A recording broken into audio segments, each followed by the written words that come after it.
You're listening to Exploring Anime with Friends, a JMO for Real podcast on YouTube, Spotify, Apple, and all major podcasting networks. I'm your host, JMO! And today's friend is my wife and co-host. How's it going today, Sarah? Hi, everyone. It's going very well today. Awesome. Looking forward to this week's episode? I absolutely am.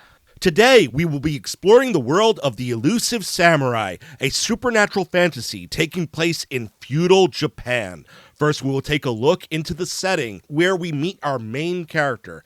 Afterwards, we will take a look at our main character, his fellow supporters, and the retainers that are so loyal to him. Next, we will meet the supernatural cast of villains that cast a shadow over this land. And finally, we will be going into some of the epic battles that helped define the first season of the Elusive Samurai. And remember, if you like what you hear today, check us out on social media. Like, subscribe, and follow. All right, so I'm just going to jump into the beginning and talk about the setting, and then I'll throw it to you when we get to our main character. Sounds good. Lord Tokiyuki. Yes. You said that wrong, but that's okay. I'll get it later. You'll catch me later on that one, right? Yeah. All right, we are set in feudal Japan. We're set in the days of emperors and shogunates and retainers and samurai, the peak of samurai existence. As a matter of fact, this is one of those movies where a lot of it is based off of historical figures, or at least figures from myth and legend. There's a lot of supernatural elements woven in that reflect the time period where this was one of the last time periods where it seemed like the supernatural was so extremely active in that land. A lot of this is just pulled right from Japanese folklore and Japanese history. The emperor is on the move and he's trying to reclaim the land from the shogunates of the land, build the Japanese empire. And there was a historical clan by the name of the Hojo clan. We're going to follow the final remaining member of the Hojo clan. Like I said, once again, we're at the peak of the era. The era is about to change. It's about to turn into something new. The way of the samurai is going to be changing. But I was very fascinated and captivated by this story overall. It was a really good one, and it was a really fun one to follow. And you're at the era where technology is starting to develop, and it's starting to come into the world. And the more that mankind becomes dependent on itself, the less it believes in the supernatural again. Yeah. So you're seeing some of the fading of the spirits of this land, and you're seeing some of the technological advancements. But at the same time, many of our characters in this actually have supernatural powers, right? Oh, definitely, yeah. It's a tribute to an era that doesn't exist anymore, that was probably more exaggerated by myth and legend. Of course. But at the end of the day, it was the end of the age of spirituality in Japan and the beginning of what really comes down to modern warfare. It's starting to transition into a new era of technology, and the shogunates are being reclaimed and being brought back under the emperor. And we're following the Hojo clan as they get massacred. It's brutal. In the opening episode. It is absolutely brutal. I mean, you kind of expected it, because the way the narration's being done by Tokiyuki and the way he's doing it, he's like, this is the best place to live. I love this place. And we're just like, oh, our sweet summer child, something terrible's going to happen. Yeah, because, when you're talking about how much you love a place in that time era or in anime as a whole, like, it's like, oh, this is all doomed. Everyone's going to die but you. Gonna die. And sure enough, the fall of the Hojo clan comes down to their acceptance of someone who they brought in by the name of Ashikaga. And he was a little bit of a mentor to Lord Tokiyuki, and he was someone he looked up to. But this whole time, Ashikaga is, let's call him what he is. Yeah. He's a demon. If he wasn't when he originally showed up, he definitely became one. And he is a charismatic one that gets people to follow him and go to his way. He misleads the masses, and he leads a revolt against the Hojo shogunate, slaughtering all but Lord Tokiyuki. Why does Lord Tokiyuki survive this? He's got this massive, I'm going to call it what it is. It's this massive built-in spidey sense. If someone's trying to get him, or if something's trying to harm him, then he just evades it. He's, elusive is not the word. It is so much bigger than that. And there's a point where I'm just going to say this now. I don't know if it should be something later. There's a point where he's talking to someone. He's like, I should have died. That's the samurai's way of honor. And he's kind of like looking over this cliff, and he's like, okay, if that's what you want. And he gets pushed over. And he's, for a second, there's like this look of serene peace about him. And he's falling over and he just closes his eyes. But you see a hand catch a rock. You see a foot come down a little bit. And he just lands. He's not even trying to save himself like intentionally. It's completely amazing reactionary, and he just survives things. And he dodges in and out of all the attacks that are happening as the soldiers are taking each other out while trying to take him out. Yeah, and he's just evade, twist, jump, and he's just rolling through it all with such grace. Yeah, and he grows these. I'm going to say that they appear for real. I don't know if they do or not. It's just the artwork, the way the artwork is done. Yeah. Wow. Let's tangent there for a moment. Yeah. It's so Talk beautiful. about the artwork. Oh my gosh. Okay, so sometimes if a character's further away, that you won't see a face, even if they're talking. And that kind of threw me off a little bit. But as a whole, the artwork is so beautiful. The eyes on the characters, so well done. And sometimes the artwork will change just slightly to look like a Japanese painting, and it's just like, wow, that's really like good lay-in of that. And then like this scene, for a moment there, Tokiyuki, like, he has these beautiful phoenix or peacock or what bird that is. He has these beautiful like wings, a phoenix peacock blend, and then suddenly he's back on top of the hill where he was pushed off of, and he's like, I could have died. And he's like, yeah, but you didn't. Yeah, they merge the artwork styles so beautifully because they beautiful. use like 6 or 7 different ones bunch regularly. Of different styles. But it just flows through. Like, honestly, this is a masterpiece of anime artwork. And the story is actually really good too. The way they do it with the artwork, they also do it with the history lessons that are woven in and throughout. Because a lot of these characters are based off of real life people, or at least real life mythic, legendary stories. So beautiful. Let's talk just a little bit about Tokiyuki's personality before we learn a little bit more about his followers. As a whole, he's the 8-year-old lord. Yeah, the 8-year-old lord. Yes, he's 8 years old. He was supposed to inherit the shogunate. He does have an older brother, but that older brother wasn't seem fit because he was the son of a concubine. They weren't going to put a son of a concubine in charge, and he was just going to be a puppet ruler anyways. So like, he didn't necessarily care about the lessons and all that stuff. So whenever something came up where he had to like attend a lesson, he would just evade everyone. Very carefree nature in the beginning. Very naive too to kind of how things are because he doesn't care about the lessons. I would say that he never loses that carefree nature. That's a good point. Yeah, that's a good point. He maintains that purity even as he loses that innocence. That's fair. That is actually a really good point. Because a lot of it, even when he's in the heart of battles, he's enjoying the thrill of the hunt, the chase, the thrill of almost bleeding dying for the first time. Almost dying. Yeah. There's just a beautiful purity about the character of Tokiyuki. Easy to root for. Very unlike the character who introduces him to this whole world. Every time Yoshige he's a shaman, and for a little bit there, Tokiyuki's like, you're not a real shaman, you're just a fake. You don't really see the future, but he says like, hey, I can see the future. Like someday soon, you're gonna be a hero, you're gonna be a warrior. But like every time, and this is why I corrected Jonathan at the beginning when he said Tokiyuki's name. Every time, like he wakes up, Tokiyuki, he's like, Lord Tokiyuki, and it's just like several times, and I'm just like, wow, this guy's just trying to scare him awake or something.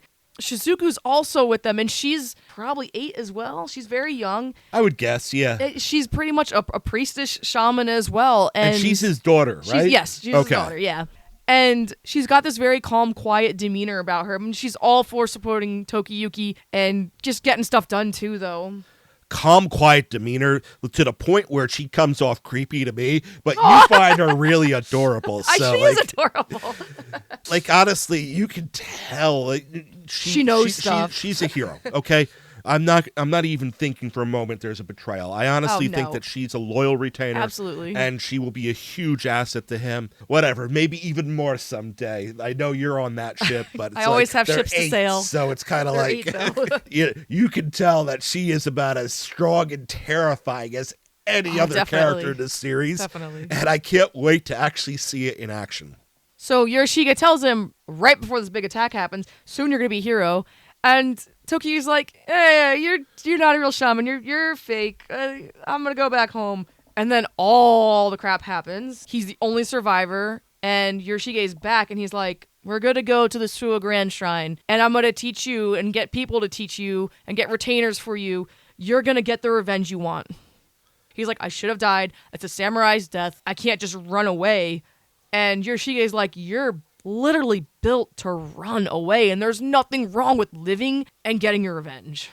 Yeah, he really kind of teaches him how to use his power, and then he introduces to 2 children that he believes would be very valuable assets as his retainers. Mm-hmm. The most brilliant young swordsman of their generation, Kojiro, and the strongest female warrior of their generation, Ayaku. Talk to us about Kojiro and Ayaku. I just want to start by saying I love all of the kids, really, that become Tokiyuki's retainers. They're all fantastic. Kojiro's a friend. He's got strong friend vibes. He legitimately wants to help Tokiyuki, and so does Ayaku. She's scary. She's scarier than Shizuku to me, because she literally, like, picks up a boulder to try to smash money. Like, my gosh. And she's, like, she's not, like, laughing manically, but she's, like, kind of laughing and having fun as she's doing this. But she's great, Ayaku's too. sweet. She might be sweet on Tokiyuki. That could be a ship. Anyways, no more ships. I'm good. Yeah, I'm about to say, they're 8. They're 8. Like, listen, our 9-year-old daughter wants to. Oh, no. Okay, fine. See, okay. Point made. That was said with love, by the way. Crushing on every boy. But anyways, Ayaku is strong. I love just the synergy they have together. They just want to be friends, and they genuinely want to help him. It's very beautiful. They're the ones who named their team the Elusive Warriors. That whole scene when they're naming the team and coming up with all these goofy names was hilarious, by the way. Oh, it was absolutely adorable because, once again, they are well-trained warriors. They are strong. Absolutely. They're mighty on the battlefield. They have supernatural powers. Mm-hmm. But there are moments where it's like, they're still kids. They're kids. Yeah. They're having fun. They're friends. Mm-hmm. And they do a great job balancing that overall. And let's bring up the final 2. They add a thief to their group of retainers at some point in time. Gemba is hilarious. Gemba's fantastic. He has a mask that allows him to shapeshift, that he knows what their face looks like. And yeah, he's just very mischievous and prankful as a whole, and kind of vindictive, right? Very, yeah. When we first meet Genba, like, I don't know if it's his dad, I don't know if it's his mentor. Well, I mean, it's definitely a mentor of some kind. That person's passing away. And he takes off the mask to give to Genba, and he's like, the only thing you can trust is money. Trust the money. Go get the money.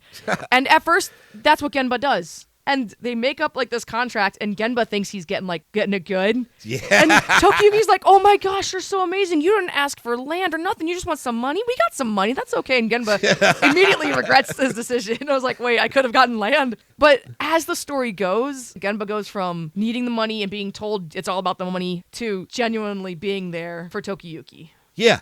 And they become friends. And yes, part of it is he loves to show off what he can do. And it's impressive what he can do. Frankly, he's the most useful on the battlefield out of all of them, in my opinion. And the last one that gets added to the team by the end of the first season is Fubuki, who is a strategist. He knows his stuff, understands the layout of what's going to happen. He is outmaneuvering seasoned generals and veterans of war. And he's definitely older, but he's still just a kid. Yeah. And as he sees what's going on and he realizes, oh, this Chojiro who is the one that Tokiyuki's pretending to be. So get people off their back. No one can find the surviving member of the Hojo clan. He's more than what he claims to be, and he's the one that I want follow. Yep. And eat all of the rice from. He's obsessed with rice.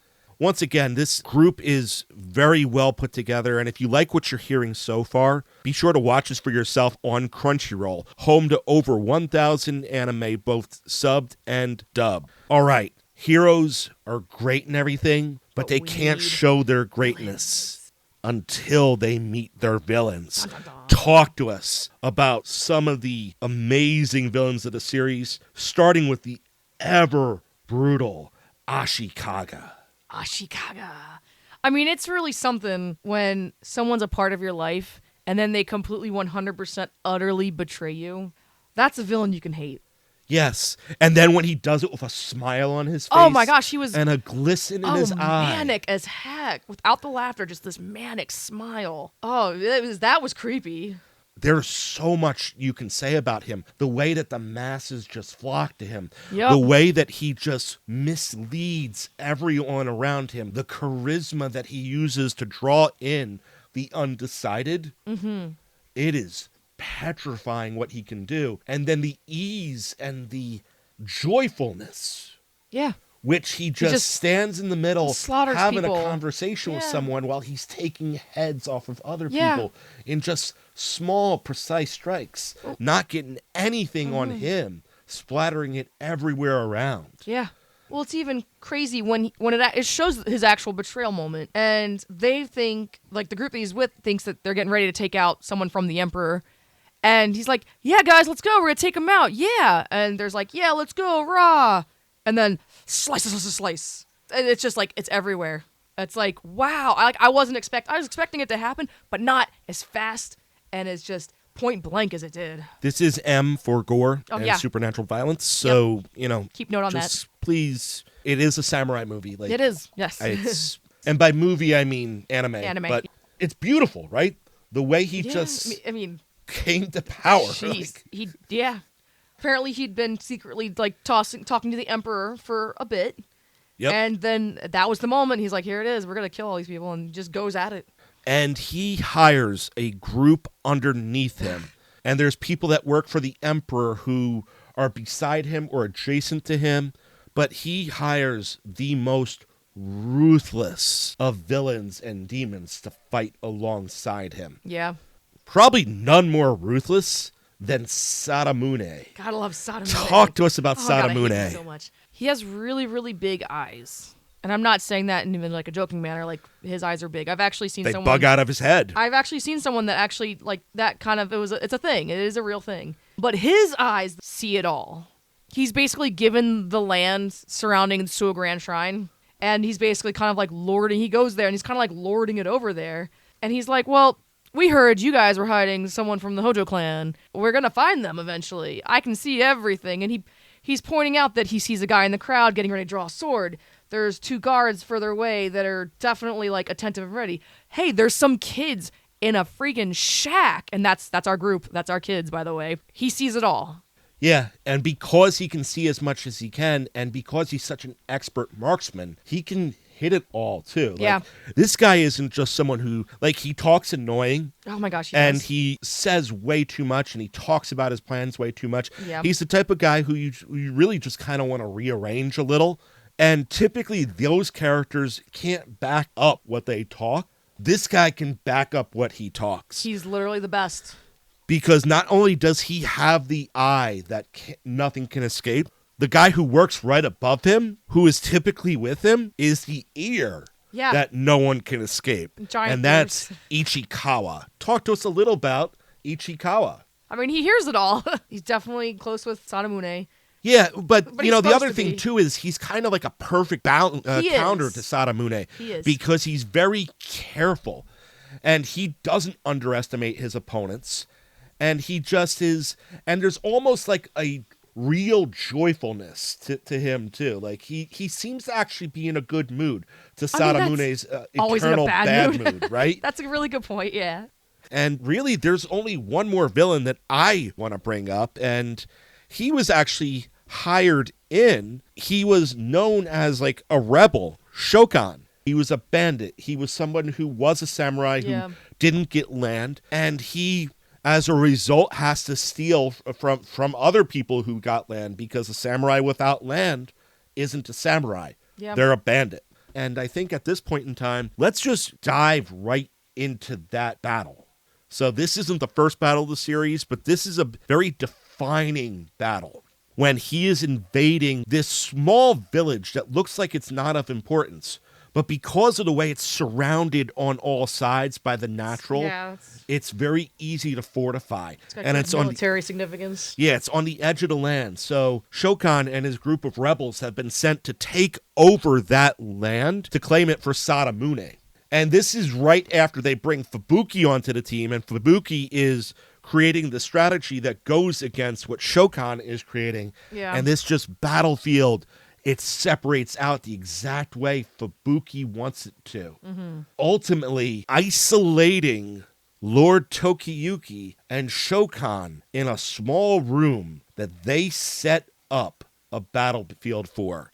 Talk to us a little about the battle and the Demon Heart Buddha Blade. So this was a pretty intense fight. It's a very small room. There's not much elusiveness that can be had in this small room. It's just Tokiyuki and Shokan.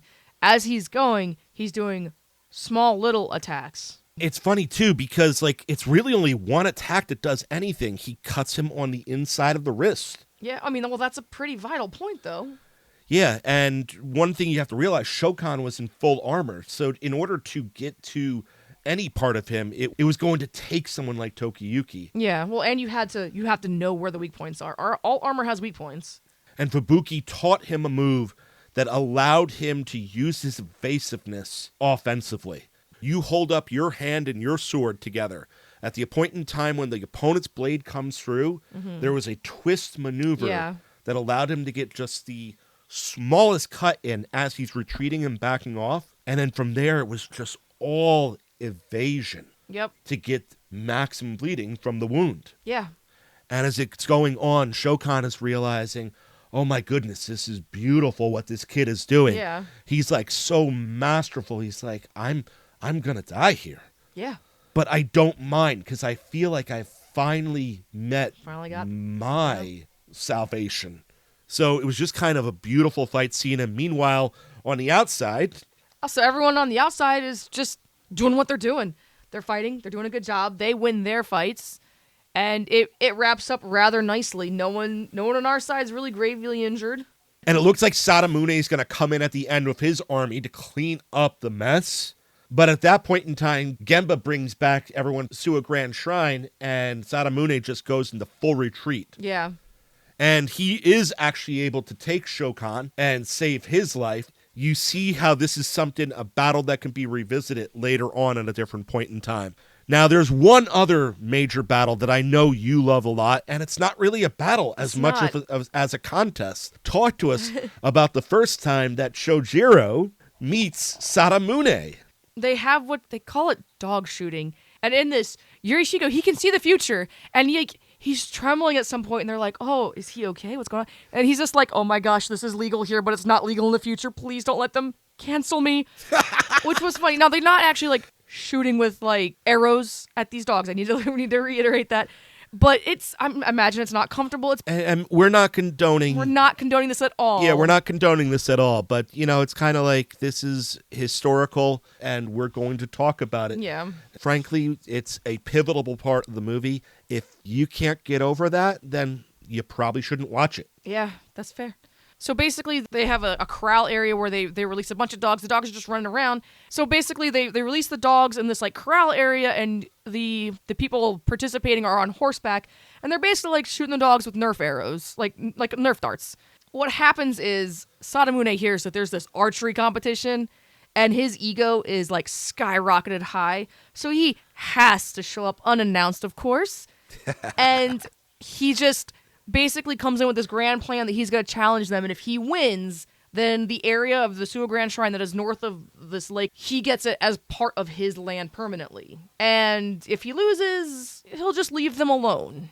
And Yorishige's like, well, I think this random kid right here, Lord Tokiyuki, I think he's a good enough... A.K.A. Chojiro. A.K.A. Chojiro. I think this kid can work. Let's just use him. He's no good at anything. He should be able to beat you. It's basically what he says. And the whole plan is he tells Tokiyuki, first thing you're going to do is you're going to try to shoot Sadamune. He's going to dodge you, but he's going to get mad, and that's going to unsettle him. So that's the first thing he does. He takes a shot. He misses. And Sadamune gets mad. Does unsettle him. Sadamune takes the shot back and completely misses because the Elusive Samurai. Yeah, it doesn't matter how true your name is. When somebody can dodge anything, they can dodge anything. I'm going to try to like shorten this because it's great. I want you to watch it. It's really cool because the whole thing is he's being taught a lesson on how to attack while you're on the defense. Yep. And while you're riding a horse, you got a huge blind spot. You can't turn around fully. if someone's riding behind you, you can't take a shot at them. And so the whole point is to get Tokiyuki like kind of out of the bubble a little bit. And I would say it's a fun scene as a whole. The reason why we brought up those two battle scenes as a whole is because they're the ones where you see the most growth in Lord Tokiyuki, but the battle scenes are done so perfectly. Yeah. Really, when I watch this, I wish I were more into samurai stuff, because I could easily see this being one of my favorite anime that I've ever seen. It was excellent. Because of how well it was done. Yeah. It's not in my wheelhouse, so it's not one of my favorite, but this is one of the best that I've seen in a long while, and I will look forward to new episodes coming out. I don't know if this will ever crack my top 10, but for anime made in the last decade, like, I'm thinking there's a shot that it might be one of the best. It's definitely so good. I'm sure that there's people that are going to argue with that immediately, but at the same time, there's only one season, so I'm not saying it's like the best now.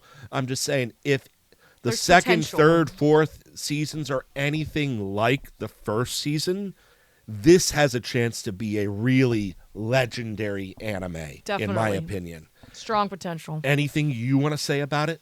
I mean, I think we've covered it all. It's very well put together. The battle scenes keep me interested, keep me watching. The character development of Tokiyuki from being part of the Hojo clan to having to take vengeance for what was done to the Hojo clan is very good. The artwork, the history, the background sounds. Yeah. Even the opening and closing theme songs add to the overall appeal of it. Yeah. It's just a well put together anime. Definitely. So we hope you had as much fun exploring the world of the Elusive Samurai as we did, and consider watching this anime. So if you like what you heard today, make sure you listen to us on YouTube, Spotify, Apple, or wherever you stream your podcast. Listen to all of our J-Mill for Real podcasts, and hit us up on social media, like, subscribe, and follow. Once again, this was Exploring Anime with Friends. Let's explore together. And now for a word from our sponsors. Bin Buster. Live from YouTube, it's Tuesday night, the call sign of the Bin Buster YouTube channel. Once you hear this, you know you're about to embark on a journey through pop culture, movies, comics, and more. Buckle up and enjoy the ride every Tuesday night at 9 p.m. EST. Poppin' Cinema with Joe Mama and friends. Showcasing the power of cinema, join Joe Mama as he introduces different friends each week to a movie they have not seen before, popping their cinematic cherry as they talk about the movie they just watched every Tuesday at midnight.